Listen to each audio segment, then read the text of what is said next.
네, 예고해드린 대로 신장식 조국혁 신당 의원 만나보겠습니다. 어서 오십시오. 네, 안녕하세요. 신장식입니다. 예, 방금 뭐 다른 얘기, 운영 얘기 좀 여쭤보고 하려고 했는데요. 네네. 그 전에 지금 재판 소식 좀 아까 잠깐 소개했었는데 네네. 대장동 재판이요, 이런 예. 거. 남욱 변호사의 그 진술이 정말 충격적입니다. 뭐 그 용어를 다시 반복하기가 뭐할 정도로 끔찍한 어떤 워딩을 써가며 네. 검사들이 압박을 했다. 뭐 배를 가르겠다. 뭐 이런 얘기. 아이들 사진을 보여주면서요. 예, 근데 그거는 저는 정말 비유적 의미겠지라고 해석을 하고 싶어요. 뭐 그렇다 하더라도 사실은 굉장히 무서운 얘기입니다. 아이들 사진을 보여줬다는 거 아니에요? 이전에도 그 전에 뭐 얼마 전에 그 문지석 검사가 얘기했던 그 어미준 지청장이라든지 이런 분들이, 이런 사람들이 그 한명숙 전 총리 모해 위증 그 죄수들 집체 교육시키고 했을 때 그 중에 한 분이 한은상 씨가 아주 시간이 지난 다음에 실제로는 집체 교육이 있었다. 그 얘기를 왜 이렇게 뒤늦게 했느냐. 무슨 뭐 공작 아니냐. 그랬는데 한은상 씨가 무슨 얘기를 하셨냐면 아들들을 미국으로 보내고 거기서 미군에 입대를 시켜서 영주권을 받게 해서 한국인이 아닌 상태를 만든 이후에 폭로했어요. 그만큼 가족들에 대한 위협이 검사들에게 직접 있었기 때문에 가족들을 미국으로 다 보내고 영주권 취득하고 그 이후에나 폭로할 수 있었어요. 그만큼 두려운 겁니다. 섬찟하군요, 정말. 그만큼 두려운 거고. 그런데 말입니다. 이렇게 남욱 변호사가 이제 적나라하게 그 검찰의 압박을 폭로하고 또 왜곡된 진술을 했다는 자백을 하고요. 이러면 재판의 근원이 바뀌어야 되는 거 아닌가요? 처음부터 저는 다시 들여다봐야 되고요. 저는 근본적으로는 이 사건 역시 결국은 그 검찰 그 윤석열 사단의 그 프레임 어느 하나의 목표를 정해놓고 그다음에 각본을 짜서 거의 만들었다는 얘기인데요. 거의 지금 각본을 짜서 출연자들을 이렇게 각각 배치한 것과 다름없는 사건이기 때문에 저는 이 사건 다시 들여다보고 필요하다면 공소권을 남용해서 공소권을 남용한 검사들에게 오히려 법률상 책임을 물어야 된다라고 생각을 합니다. 이런 재판이 어디 있습니까? 그렇습니다. 근데 재판 얘기하면 또 흥분할 수밖에 없는 게 내란 재판, 직위원 재판부요. 정말 아까 요 전 시간에 바로 그 재판 진행 모습을 저렇게 놔둬도 되나요? 어떻게 보십니까? 세상에 저도 뭐 10여 년 이상을 변호사 생활을 했습니다마는 저렇게 마음 좋은 판사는 처음 봤습니다. 변호사한테 사정을 하는 판사가 세상에 어디 있습니까? 변호인들의 눈빛을 보니까 마음이 약해진다는 표현을 하는데 그런 판사는 저는 평생 처음 봤다니까요. 사회적 약자들을 향해서 그런 관대함과 절제력을 보여준 판사님들이 더 많아졌으면 좋겠는데요. 권력자들, 특히 내란 수괴를 향해서 저런 태도를 보여준다? 납득할 수 없고요. 걱정되는 것은 지금 직위원 판사는 올 12월 달까지 심리를 종결하고 내년 1월에 판결을 하겠다라고 이전에 얘기를 했잖아요. 근데 처음 그런 계획을 밝혔을 때 아니 일주일에 한 번씩 재판해가지고 저거를 어떻게 그 증인들의 숫자나 심리해야 될 범위가 굉장히 넓은데 저 재판을 어떻게 끝낸다는 거지? 라는 의문을 법률가들이 다 가졌어요. 그럼에도 불구하고 자기 휴가도 갔다 오고 이랬지 않습니까? 여름 휴가도.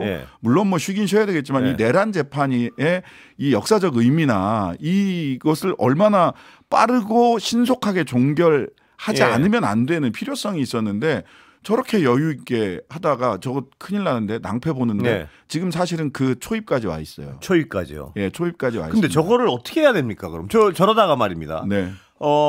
기일 다 되고 구속기일 다 되고 또 풀어주고 불구속 재판하고 뭐 이렇게 하겠다는 게 이미 마음속에 결심한 거 아닌가 이런 의심까지 하게 되는 재판. 의심을 받게 되는 거죠. 그 원래 이제 1심 재판은 6개월 구속 기간을 2달씩 해서 원래가 2달인데 2번 더 연장해서 6개월간 재판을 할 수 있거든요. 6개월 안에 판결을 못 내면 불구속 재판으로 갈 수밖에 없습니다. 불구속 재판으로 갈 수밖에 없기 때문에 그러한 점을 노려서 윤석열 변호인 측에서는 윤석열 변호인 측에서는 시간 끌기 작전을 한 거예요. 근데 그러면 그런 의도가 있다라고 하는 것을 분명히 판사는 알 수 있습니다. 검사도 알 수 있고요. 그러면 그 의도에 말려들지 않아야 되는데 의도의 일부러 그걸 적극적으로 호응을 하는 것 같은 호응하는 것 같아요. 무슨 변호인한테 형사법정의 판사가 저렇게 사정을 합니까? 저는 이렇게 되면 사법부의 독립이란 말 뒤에 숨어서 실은 내란 수괴와 실질적으로 내란 수계의 이 사법부 해킹이거든요. 예. 사법질서 해킹입니다. 예. 여기에 방조하거나 공조하고 있는 게 아니냐라는 예. 의심으로부터 우리 사법부가 자유로울 수 없고요. 예. 그래서 뭐 사법부 독립 소중한 가치지만 국민들은 독립이 아니라 독립 이전에 사법부에 대한 신뢰를 묻고 있습니다. 그래서요. 자, 그러면 지금 저 지경인데요. 지금 어떻게 해야 되나요, 국민들은? 저는 국민들이 사실은 지금 보면 직위원 재판부도 조금씩 국민들의 뜻을 이렇게 받아들일 수밖에 없는 국면들이 있었습니다. 그러니까 재판을 중계한다든지 사실 중계하지 않았으면 직위원 판사가 저러고 있는 것도 우리는 몰랐을 거 아니에요. 그래서 뭐 촬영을 하게 한다든지 중계하게 한다든지 이런 부분들이 국민들이 계속 목소리를 내주셔야 된다라고 생각이 되고요. 그다음에 저는 사후적으로라도 법 왜곡죄를 반드시 신설을 해서 법을 왜곡해서 특정 개인을 유리하게 하거나 불리하게 했을 때는 그 책임을 물려야 됩니다. 독일에서는 수없이 판사들이 그 책임 때문에 감옥에도 가고 벌금도 내고 그러고 있어요.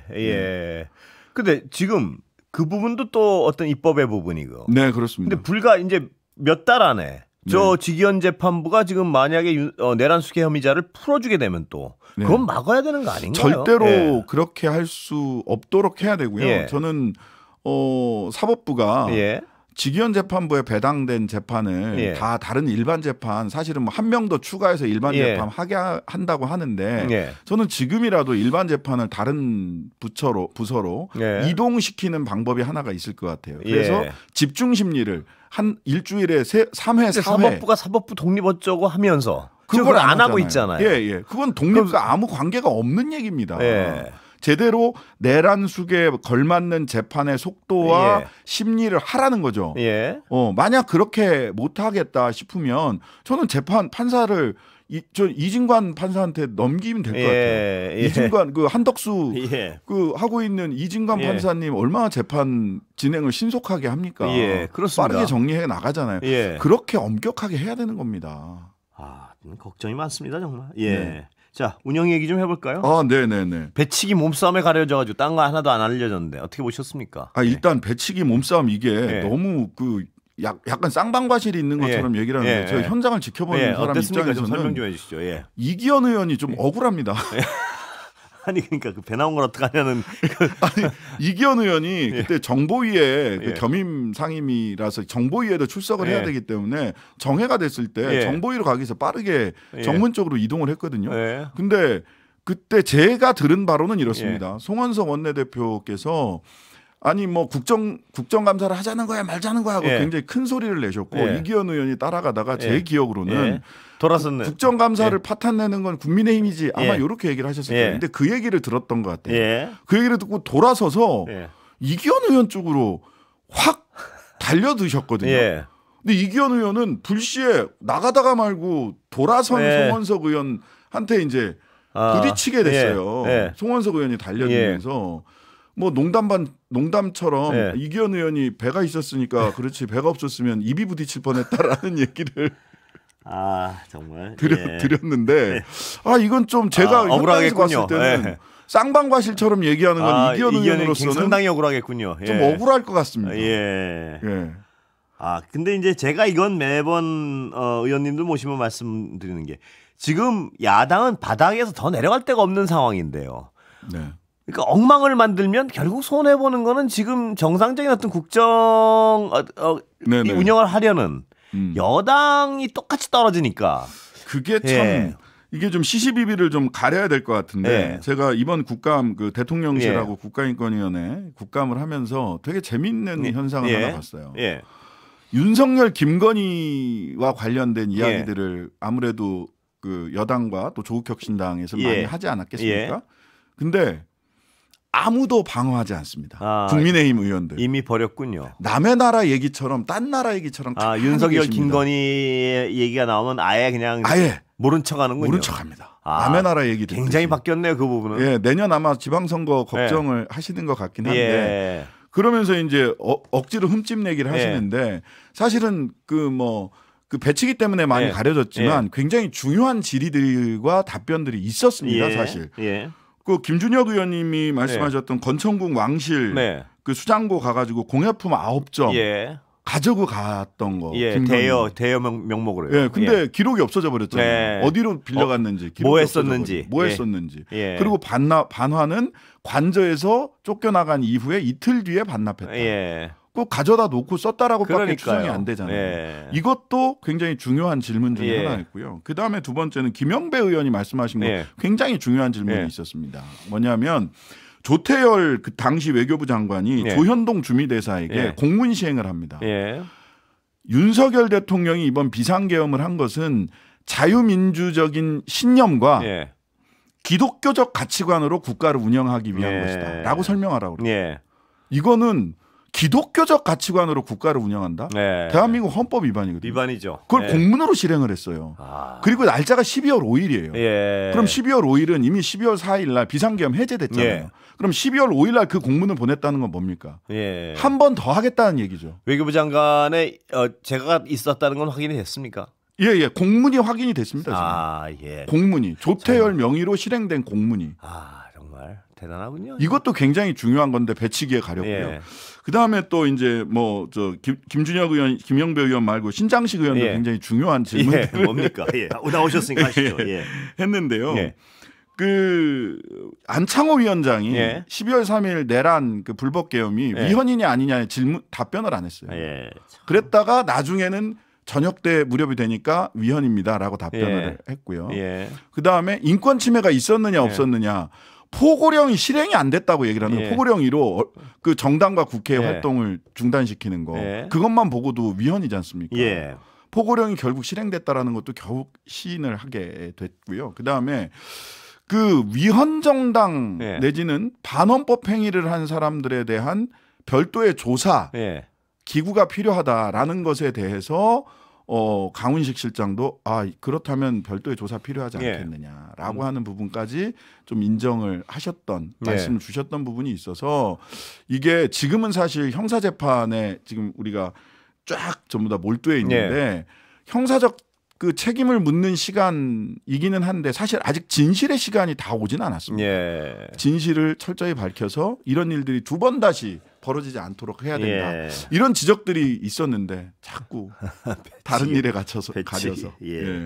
그러니까요. 그 아까도 말씀드렸지만 저쪽에서 정말 이 상황을 엉망으로 만들기 위해서 끌어내려도 꼿꼿이 서서 그러니까 저쪽에서 낮게 가도 높게 갈 필요가 있는 것 같아요.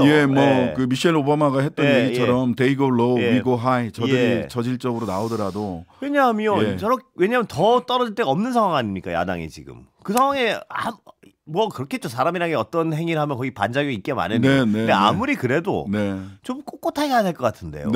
이런 게 묻히지 않게 말입니다. 그런 전술이 좀 필요하지 않나라는 생각이 드는데요. 그러면 이제 또 역할 분담을 할 수도 있는 거고요. 사실은. 그렇습니다. 근데 다 같이 우리가 일어나서 같이 흥분할 필요는 그건 아닌 없겠다. 것 같아요. 오히려 더 차분하게 죄과를 행정적 책임을 물을 사람, 형사 책임을 물을 그렇습니다. 사람을 차분하게 정리해내고 미래를 위해서 다시는 이런 일이 벌어지지 않도록 하는 것에 집중하는 같이 것이 소리 지르고 이러지 말고요. 그다음에 제도로 막 먼저 물론 공 차놓고 뛸 때 더 빨리 뛸 수도 있습니다만은 정교한 세트 피스가 필요하지 않는가 하는 생각도 듭니다. 언론으로서 관찰할 땐 굉장히 아쉬운 부분이 많습니다. 보면 왜 저기 끌려 들어가지? 저렇게 왜냐하면 갈 데가 없으니까 자꾸 어떤 이 진흙탕에서 탁 자빠져 서로 뒹굴면 다 까마니까 뭐가 뭔지 모르니까요.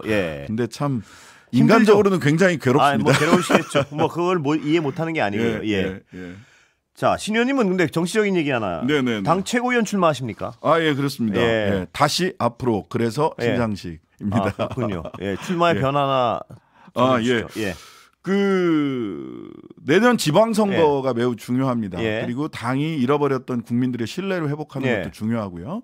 저는 내년 지방선거에서 소위 내란 반헌법 세력을 국민의힘을 제로로 만들어야 된다. 지방자치단체장 17개 제로로 만들어야 된다고 생각을 하고요. 이를 위해서 과감하게 혁신하고 또 폭넓게 연대하는 그런 선거를 치러야 된다. 그래야 조국혁신당뿐만 아니라 우리 민주개혁 진영이 더욱더 폭넓게 우리 사회의 확실한 주도 세력으로 자리 잡을 수 있다는 생각을 합니다.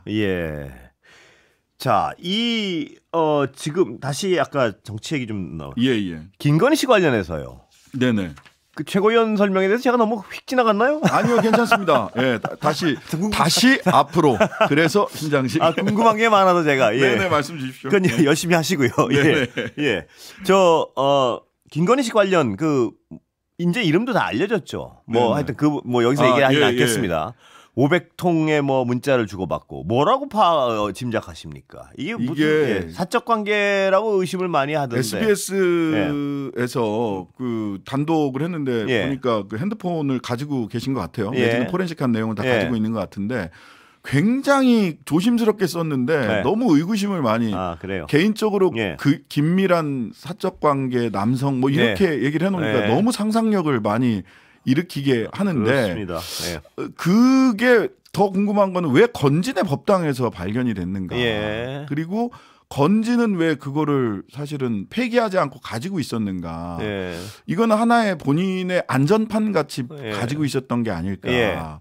그리고 그 이모 씨는 왜 그 창문으로 뛰어내려서 그 도주했는가까지 가면 결과적으로 건진은 저는 이런 생각이 드는데 건진이 나보다 더 센 사람이 있어요. 김건희 씨에게 영향을 미치는 나보다 더 센 사람이 있어요 하면서 본인의 죄가를 조금 낮추려고 하는 의도가 하나 깔려 있지 않을까. 그래서 핸드폰도 어디서 가져갔다가 일부러 슬쩍 압수수색하도록 던졌을 것이다. 있는 게 아닌가. 그런 의심이 가능하다 이 말씀이시죠. 왜 법당 안에다가. 그래서 그전 어떤 압수수색에서 발견되지 않은 핸드폰이 왜 이번에 발견이 되냐는 그거는 거예요. 어디서 딴 데 가지고 있다가 갖다 툭 흘려놨을 수 있다. 발견되고 싶었던 게 아닐까.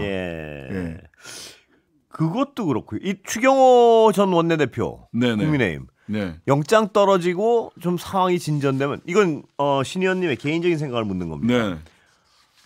정당 해상 요건 닿았습니까 자꾸? 어떻게 다가간 거고요. 사실은 추경호 전 원내대표의 영장 여부와 관계없이 저는 국민의힘이 지금 정당 해산의 길로 스스로 빠져들어가고 있다고 보이는데요. 저는 기본적으로는 그 사법적 방식에 의해서 정당 해산이 이루어지는 것보다는 국민들의 심판으로 어떻게 하는 게 좋다고 보는데요. 어떤 절차를 말씀하시는가요? 그러니까 투표를 통해서 결정되는 게 좋은데 근데 이전에 통합진보당 해산 사건 의 판결문을 쭉 보면은요. 뭐냐면 정당의 주요 인물들이 민주적 기본 질서에 위배되는 행위를 했을 때가 첫 번째 요건입니다. 근데 윤석열부터 시작해서 내란을 선동하고 선거 부정을 주장하는 사람들이 너무 많아요. 그 안에. 그다음에 두 번째 굉장히 중요한 요건은 이거를 교정하고 있는가 스스로. 정당이. 근데 교정하고 있지 않아요. 그 앞에 가서 윤석열 그 관저 앞에 가서 막아섰던 40명이 넘는 국힘 의원들 있죠. 그다음에 김모 최고위원의 발언은 사실 금도를 넘고 있고요. 장동혁 대표조차도 윤석열 만나서 다 같이 뭉쳐서 싸우자. 제가 질문 하나 드리겠습니다. 그러면은 정당 해산을 피하기 어렵습니다. 야당 측에서는요. 이 당에선 탄핵에 찬성하는 의원들도 있다. 이걸로 피해 가려고 그러는데 그건 법적으로 어떻게 보십니까?